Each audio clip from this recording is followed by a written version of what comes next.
always a pat on the back that follows when things are going swimmingly on special teams, but when the inverse is true, that the scrutiny can be severe. Just how do you reflect on this last game and just those two really game-altering plays on special teams? Yeah, I mean, I think the biggest thing is it's a great reminder for all of us, myself included, right? Like fourth down, you can't afford, right, to have any type of mental lapse. You know, you can't let up ever.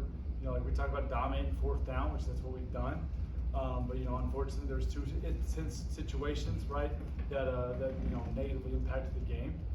But to me, the thing I love about coaching this team is you come in here on Sunday and you know everybody's locked in, guys are learning from it. You know, everybody's picking up the guys that had the issues, you know, encouraging them. And that's ultimately what this is all about, because you know it's all about how to respond. You know, you look at how we prepared this week; it's been great so far. So I think we're doing things the right way moving forward. What have you worked on with Malachi and him dropping in the red zone early in the game? I mean, especially as far as passes. I mean, what have you worked on with him? Yeah, the biggest thing is just securing the catch. You know, like it's like everybody, right? Like you get so excited, like you can taste that end zone, you can smell it, and ultimately, like he just picked his eyes up a little bit early. You see it on film. You know, so it's just a constant reminder, whether we're in routes and air practice, pre-practice, or catching tennis balls. It's always securing it to the tuck right there. You know, he's so dang dynamic with the ball in his hands. Like you saw later on in the game. Like he's always making the first guy miss, dragging people. It's like that's your special ability, but you can't do any of that without the ball in your hands. So you got to secure that catch. You started the season with Jacob Bronowski as the clear starter, and then now it's listed as all three of them in the depth chart. I'm curious what led to that change. I just think a testament to Justin and a testament to Malachi and really Jake too. Like all those guys are pushing each other every single week. We're competitive on the field, but it's competitive in the meeting room as well. And the best part is it's all those guys. Like there's never anything that they're trying to get another guy, maybe keep a nugget from them. Like they're always pouring into each other. So ultimately, that's what has led to them really having the right to all play a decent amount. Jacob, Trey misses that first kick at West Virginia. Mm-hmm. What allows him to just like go through that and continue forward? Yeah, I mean, I think one, it's who he is as a person. Like he lives in the moment. You know, we talk about that in our room all the time, like throughout the summer. You know, I mean, you got to train that response, right? Like if you miss a kick in practice, so you got to train how you're going to respond. You can't go over there and be like, oh, well, I game day I wouldn't respond that way. Like, no, how do you practice how you're going to respond? And so that's who he is all the time. Like he's very even keeled.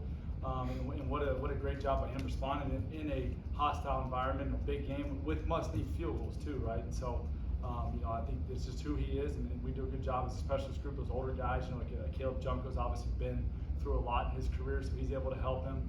You know, I know he's talked with Ben. You know, so he's got all kinds of good people in his ears. The fact that Bronowski has hit some field goals from distance at this point through 4 games, I think as long as 46 now. That's right. Is that sample size? Do you feel more confident in him now that you've seen that from him, as opposed to maybe just starting out and not exactly knowing what you were going to get? Yeah, I'd be lying if I told you that first game, sending a 17 or 18-year-old guy out there to say like, oh yeah, he's going to make every single one. But I was always really confident, Trey. Like that was one thing I loved about him in the recruiting process. He's a very like stoic, poised, competitive guy. You know, he played multiple sports. He was really good at lacrosse. You know, he does motocross and stuff, which he needs to do less of that obviously now. But yeah, I mean, that's just who he is. And so like, now the confidence is through the roof, and he had a great day today. You know, and you can start to see that kind of swagger about him. I think during practice I saw him dancing at one point, so he's starting to get some swagger about himself. At what point do you start feeling comfortable expanding his game range? You know, to me, it's just about the flow of the game too. You know, like at the end of the day, offensively, whatever's happening, if we feel like we got a great play for fourth down, then you know we're gonna go there. You know, I think at this point, like we feel really good putting him out there up to really anywhere. You know, obviously up to his max, but yeah, we feel really confident no matter where the ball's at once we get on the plus side of the field. Where's his max at right now? I don't want to say that.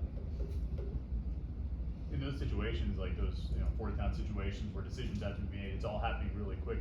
What's your role? Are you just waiting to get the nod of, you know, whether to send the tight ends out or the punt team out? Yeah, Coach Dewes will ask, you know, like before the drive or as the drive gets going, I usually say, like, hey, this is where we got to get to, depending on the wind and the conditions, how he was in pregame, all that kind of stuff. You know, luckily we've been really blessed, knock on wood, that the wind has been next to nothing in Acrisure, which is rare. But that's usually kind of how it goes throughout the course of the drive. Take up the blunder on kick return from the other day, but what have your impressions been on kick and punt return so far through this course? I think it's been good. You know, I mean, you look at a stretch. You know, the first 3 games of the season, we have, I believe it was 5 punt returns of over 20 yards. You know, so we define an explosive punt return of 20 yards. So you have one per game there. You know, so like obviously you can't say that like, they're doing a great job. Our players are doing a great job. They're doing a great job coming up meetings, seeing the tape, and executing. And it also plays into you're getting the kicks. You know, because that's the hard part on special teams navigating is, you know, sometimes you get pitches to hit, no different in baseball, and sometimes you don't. You know, like we can have a great plan. Also, if that ball is not hit to where we kind of need it to be hit, like that plan kind of goes out the window. So we've been fortunate enough there to get those pitches. So I'm happy with our guys. There's some things to clean up for sure. You know, KOR especially, we got to be a little bit smarter. You know, returning balls that are outside of our target zone there. But you know, it paid off there at the end of the game. Got a good return by Blue Hicks. So yeah, I'm really happy with where those 2 units are at. And those guys are really doing a great job. All those guys. How have your tight ends been as blockers so far this year? I would say, you know, I think we've improved. You know, we're doing a much better job of staying connected on blocks. Like, that was a big point of emphasis moving out of last season into this year, this off season of, you know, we had to be able to sink our hips, snap down, and roll our hips into contact. And so I think you're seeing that. You know, we're doing a better job being thick on the second level. I think that's probably where we've improved the most is blocking those linebackers, blocking safeties in the alley. That we're actually staying connected on those blocks and straining, you know, which is always great because we got dynamic guys with the ball in their hand. We want to do everything we can to get them a little bit extra space. Are they pass blocking more this year than they did last year? We have, yeah, we've been in there a little bit more, you know, some full slide protection stuff. So they've all done a great job, and kudos to our defensive line. You know, all fall camp, all spring. Like, I mean, we obviously know we have 9 techniques starting line, and you know, Jimmy Scott and Blaine Spires, and you know, those guys, they do a great job giving us looks all season long. And so I mean, that's why you see it pay off during the season. Like we're ready to roll. We've done it for 15, 30 practices, spring ball and fall camp. Seems like Kenny Johnson's gotten more and more comfortable returning punts. When Dez does come back, is that just more of, hey, let's just keep him at running back, or do you think he'll come back and return some punts as well? Yeah, I mean, I think it's all kind of based on how Dez is doing, you know, and so from there, like, you know, we'll talk about that. But obviously, with Big L and his offensive staff, I know we've talked about how aggressive we are with him, but obviously, you know, coming off an ankle, we got to do what's best for the team. You know, that's where Kenny Johnson, like, you always felt good about Kenny, you know, knowing that, I mean, Kenny's a dynamic guy too. You know, it's not as if there's this huge drop off.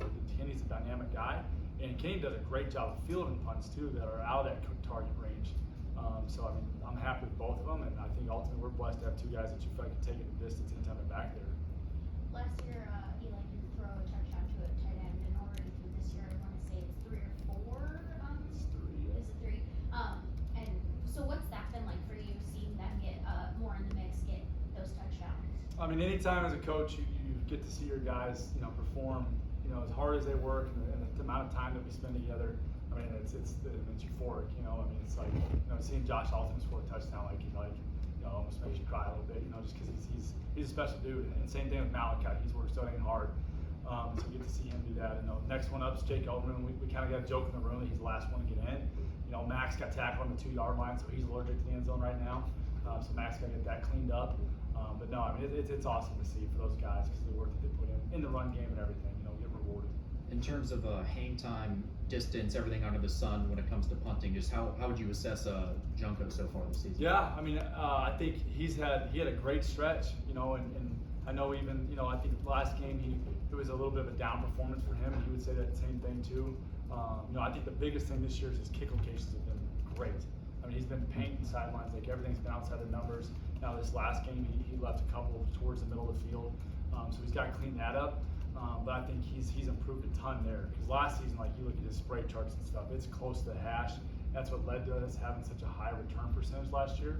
So that was a big focal point going into this offseason, and he's cleaned that up. You know, and I'm excited. He had a great day today. You know, so I'm excited to see him continue to progress there. Okay. Thank you.